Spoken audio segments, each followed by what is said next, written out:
Every friend I introduced to him, he betrayed me with.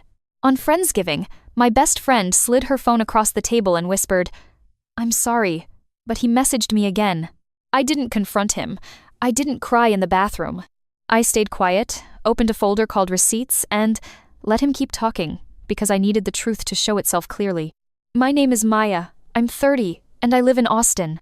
I work in marketing for a mid-sized software company, and I'm the friend who makes the reservation, texts the reminder, and brings extra forks.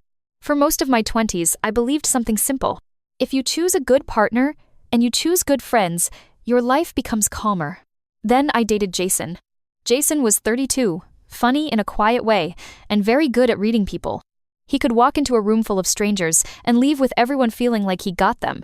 I thought it was confidence. I didn't realize it was strategy. The first time I introduced Jason to my friends, it went perfectly. He remembered names. He offered to help clean up. He asked thoughtful questions. My friends loved him, and I felt proud. Like I'd finally picked someone safe. Then something small happened. A month into dating, Jason told me, smiling, "Your friends are great, especially Nina. She's different."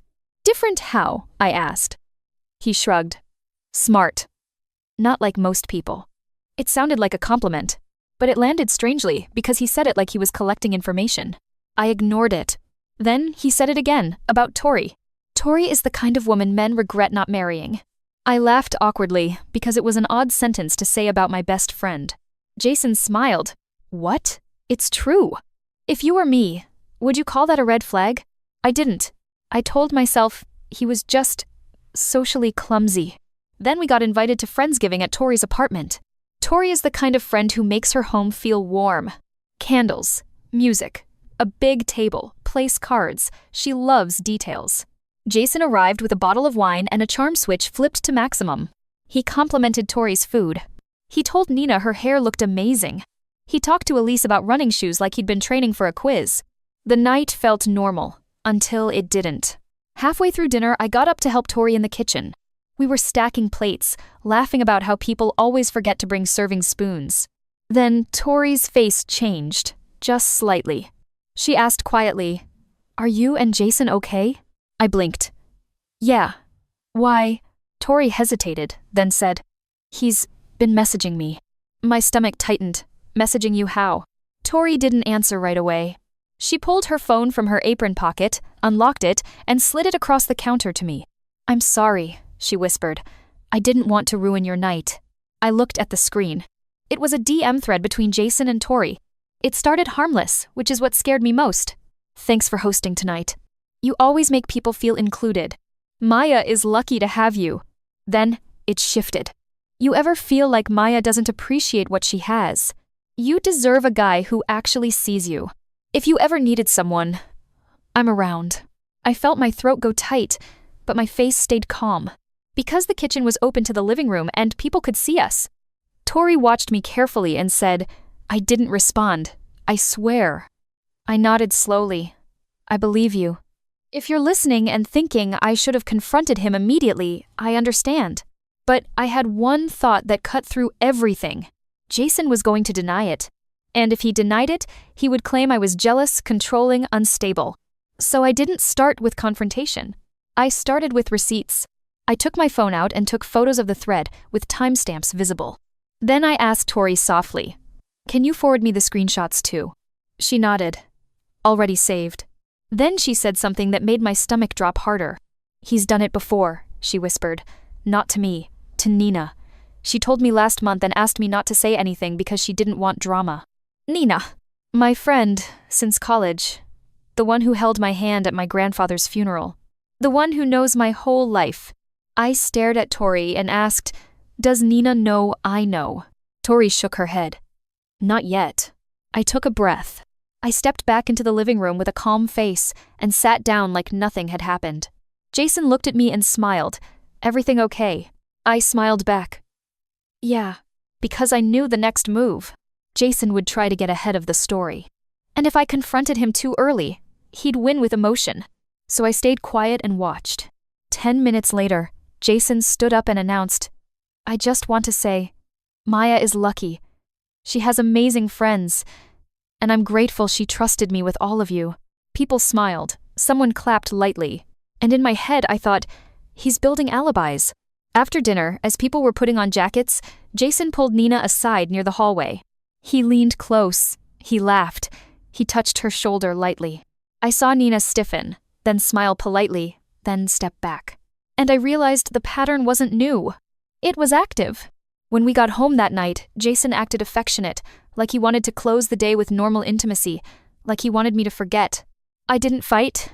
I didn't accuse. I said I had a headache and went to bed early. In the dark, I opened a folder on my phone. Receipts. I saved Tori's screenshots. I wrote a note with date and time. I saved the DM thread. Then, I sent one message to Nina. Hey, can we talk tomorrow? Just you and me. Nina replied fast. Yeah, I've been waiting. My phone buzzed again. A message from Jason. From the couch. He was in the living room. Everything okay? You felt distant tonight. I stared at the screen. Then I typed one sentence and deleted it. Typed again. Deleted. Finally, I replied.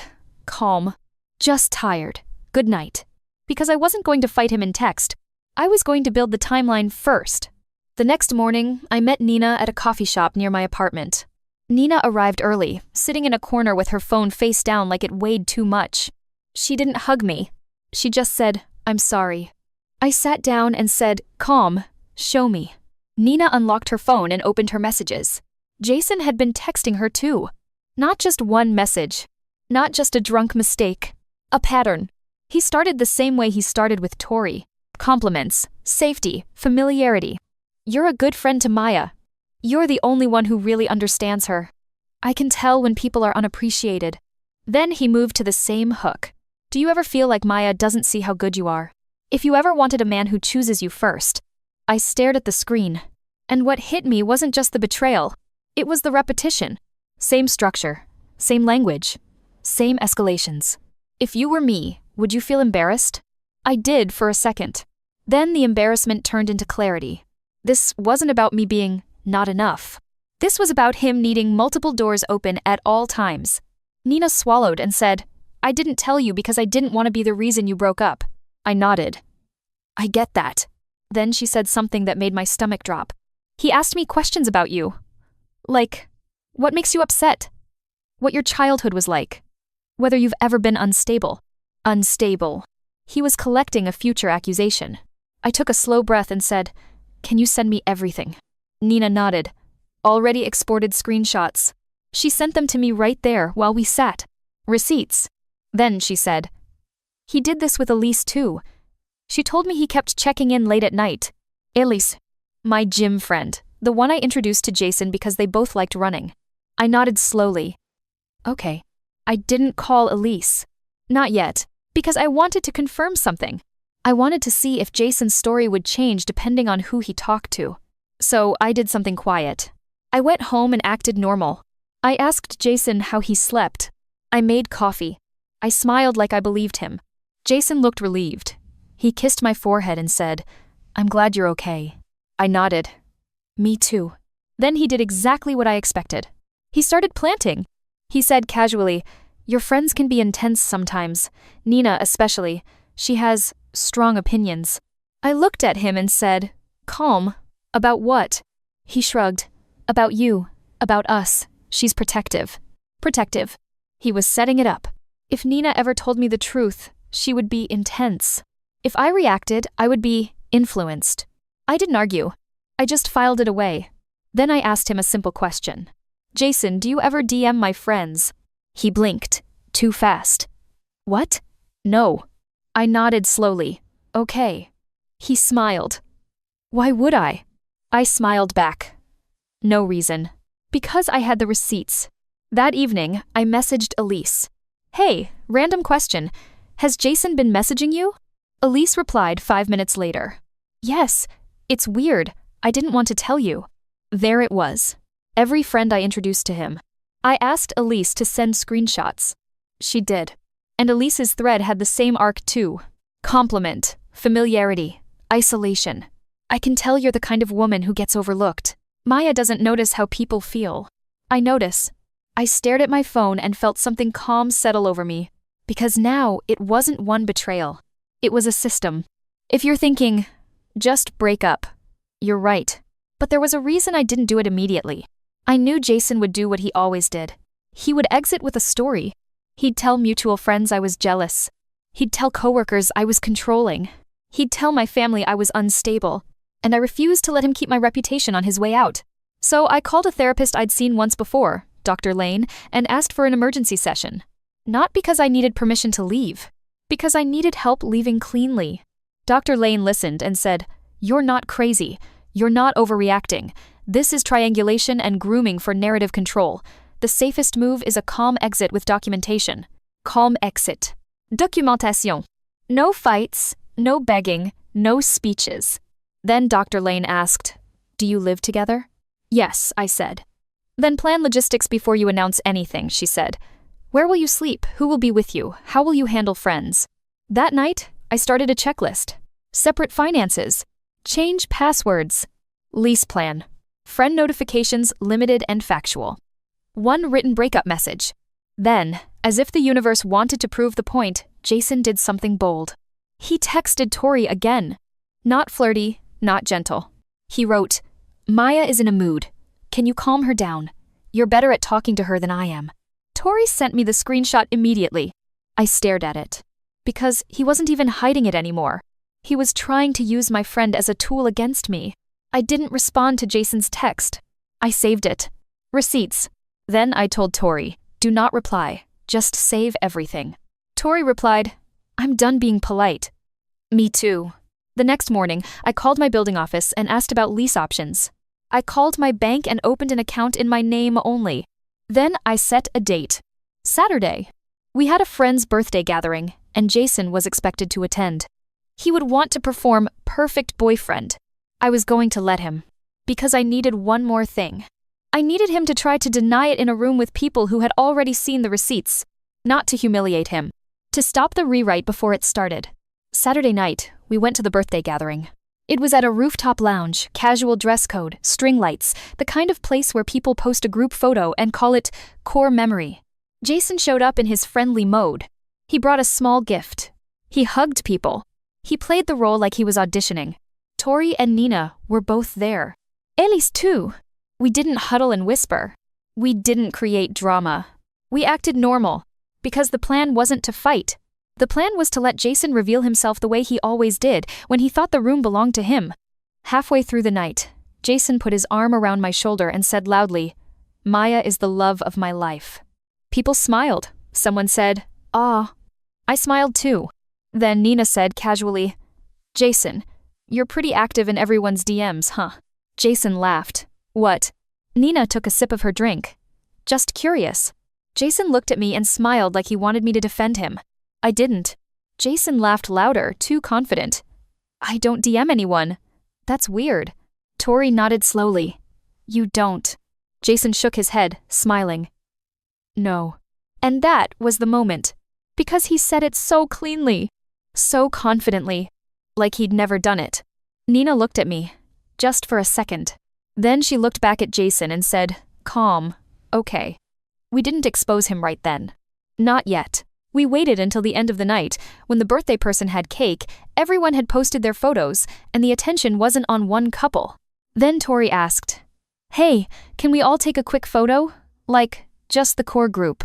Jason leaned in happily because he loves looking like part of the group. We took the photo. Then right after, Nina said, "Actually, can we talk for 1 second? Over there." She pointed to a quieter corner. Jason followed, smiling, thinking it was about him. I followed too, calm.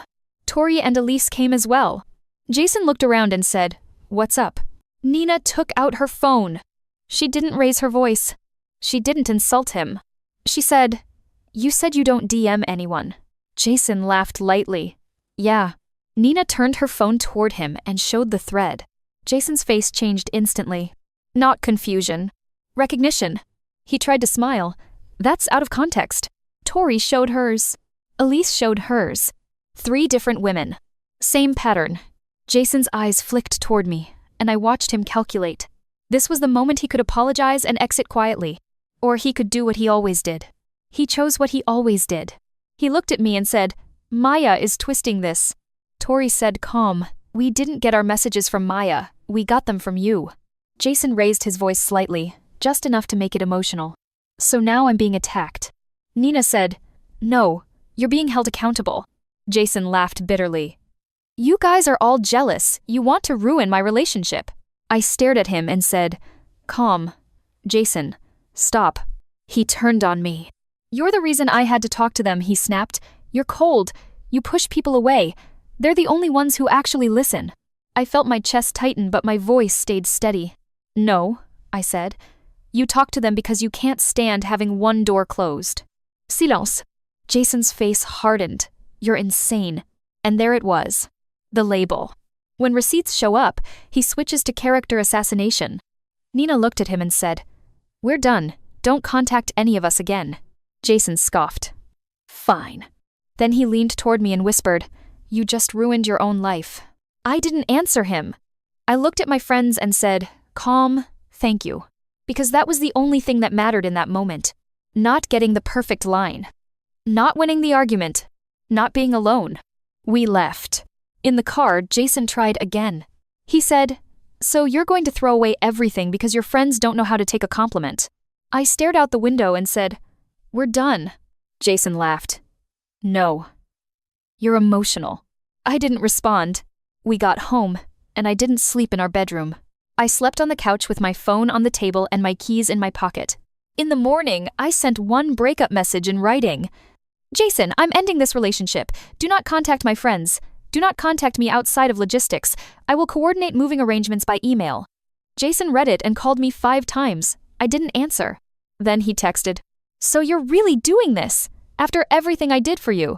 I saved it. Then he texted again. Fine, I'll tell everyone what you're really like. I saved that too. Because now, the next phase was predictable. He would try to save face by making me the villain. So I did what my therapist told me. I got ahead of the story calmly. I sent one short message to a small list of mutual friends. I'm ending my relationship with Jason due to repeated boundary violations. Please don't mediate. I won't discuss details, but I have documentation. Then I stopped. No long explanation. No me supposts. Receipts exist, that's enough. 2 days later, Jason made his biggest mistake. He emailed my boss. Not a direct accusation. A conseil. He wrote that I was unstable lately and might need time off. My boss forwarded it to HR. HR called me in. Miss Kelly, our HR rep, said, Maya, we received an email about you. It seems personal. Are you okay?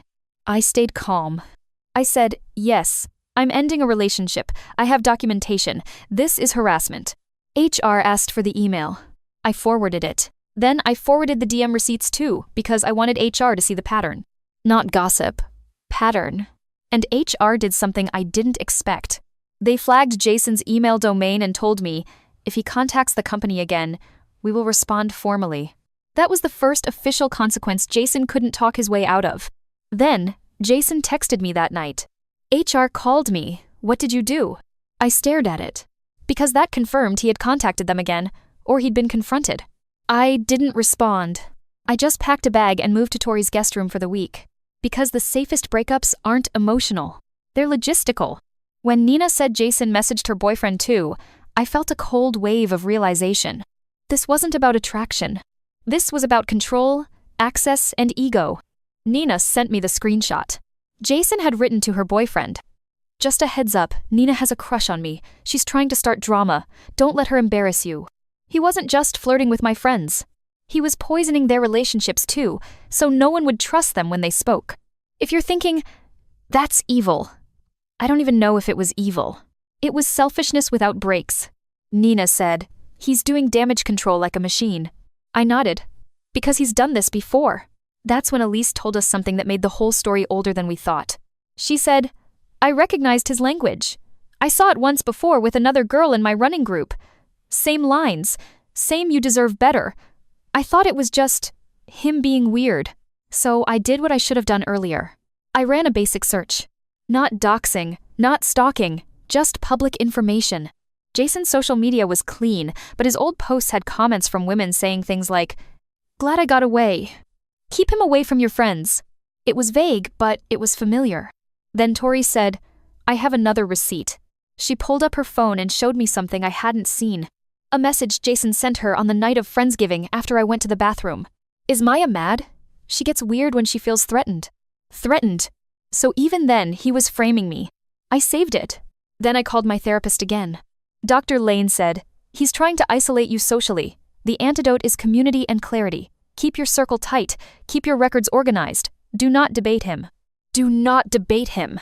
So I stopped engaging entirely. I didn't reply to texts. I didn't pick up calls.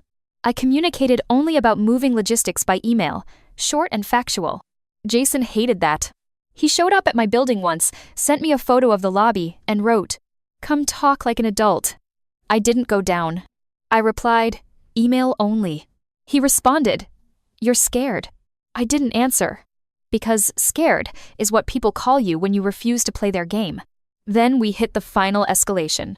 Jason posted online, not naming me, but obvious. Some women keep a man on a leash, then act surprised when he talks to other people. People commented. Some laughed. Some asked what happened. I didn't respond. Tori messaged me and said, "Do you want us to comment?" I said, "No. Silence is better." Because the goal isn't to win online. The goal is to protect my real life. Then Jason made the move I had been waiting for because it would prove intent. He sent a group message.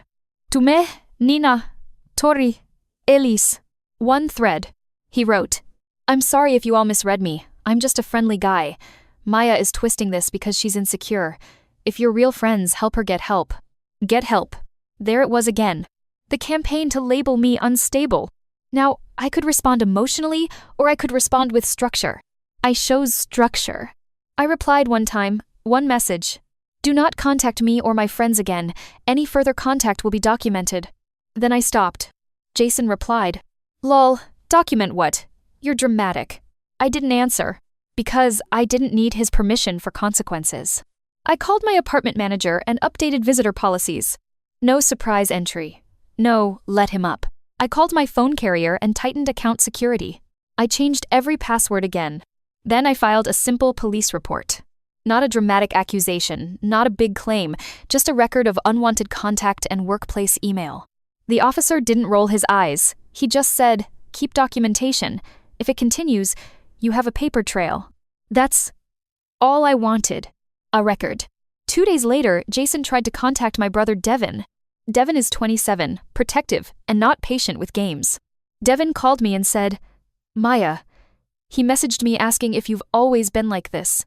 I sighed. Yeah, that's his move. Devin said, "Do you want me to reply?" I said, "No, save it." Because the less he got from us, the more he'd escalate, and the more obvious he'd become. Then came the payoff moment. Jason emailed me a final apology. It was long, emotional, carefully written, but one line stood out. "I only talked to your friends because you weren't meeting my needs." I stared at that line. Because he'd just admitted the behavior and blamed me for it. That's exactly what I needed. Not to hurt him, to end the narrative.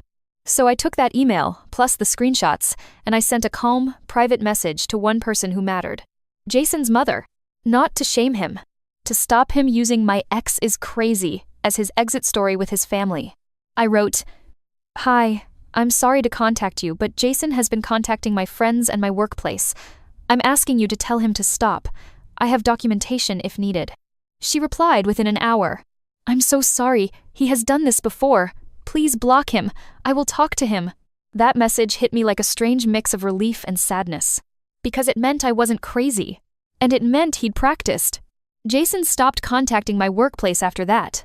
He didn't stop trying to poke at the friend group, but the intensity dropped. Because now he had a consequence inside his own family too. And that's when I realized the final lesson. People like Jason don't change because you cry. They change when access gets expensive. When Nina said Jason claimed he had proof, I didn't panic. I did something I learned to do in this entire story. I asked, "Show me what he sent." Nina sent the screenshot. Jason had attached a photo of me at a bar, laughing with a male coworker, taken from across the room. It was from a team happy hour. He circled the coworker's face and wrote, "See." That was his proof. A normal photo, framed like a scandal. And that's why I stayed calm. Because if I reacted like I was guilty, he'd win. Instead, I replied to Nina. That was a work happy hour. There are 10 people in that photo. He cropped it. Then I opened my receipts folder and pulled the original group photo from that night. The full one, posted by our team lead. Time-stamped. Multiple people. Normal. I sent it to Nina. Nina replied, "He's insane." I said, "No, he's consistent." Then we did the final step, the one that actually ended it socially. Not public humiliation, not drama. Controlled exposure to stop future rewrites. Tori hosted a small brunch, just the core group plus a few mutual friends who were confused. I came with a folder. Not physically dramatic, just a notes file and screenshots. I said one sentence. I'm not asking anyone to pick sides. I'm asking you to stop spreading stories you haven't verified. Then I showed 3 receipts only. Jason's DM to Tori offering himself as an option. Jason's message calling me insecure and saying I need help. Jason's email admitting he messaged friends because I didn't meet needs. That was enough. No one needed the full archive. Just the pattern. The room went quiet. Then one friend said, "I'm sorry. I thought you were just being sensitive." I nodded. I get why it looked that way. Another friend said, "He messaged me too. I never told anyone." There it was. Every friend. Not literally every person, but the pattern was wide enough that the title was true in spirit. He targeted any woman in my circle who had access, empathy, or influence. And once people saw that, his charm stopped working. After brunch, the friend group did something simple. They stopped replying to him. They stopped entertaining him. That's the real consequence people like Jason can't handle. No audience. A month later, I moved into a new place. New building. New routines. New quiet. Jason tried to message me once more from a new account. "Can we talk? I miss you." I didn't respond. I didn't need closure from someone who used closeness as a weapon. Instead, I wrote myself a list called What I Learned. If a partner needs your friends as options, he doesn't want partnership. If a partner labels you unstable, he's preparing a story. If a partner repeats the same move across multiple people, it's a system, not a mistake. Calm exits. Protect your future better than loud fights. I started dating again months later, slowly. And the first time I introduced someone new to my friends, I felt my stomach tighten. Tori noticed and said, "We got you. Nobody gets access to your life without earning it." That line mattered. Because this story wasn't just about betrayal. It was about rebuilding trust in a way that doesn't rely on hope alone. Final update. Jason eventually found a new circle. That's what people like him do. They don't reflect, they relocate. But my life stayed quiet. My friends stayed mine. My work stayed stable. And most importantly, my name didn't get to be rewritten by someone who needed a villain for his story. So yes, every friend I introduced to him, he tried to betray me with. And what he didn't understand is this. A loyal friend group doesn't fall apart when you expose a pattern. It gets stronger. Because the truth doesn't need volume. It needs documentation. One last thing. If your partner keeps trying to connect with your friends privately, don't ignore the pattern. Document it, set boundaries, and protect your peace early.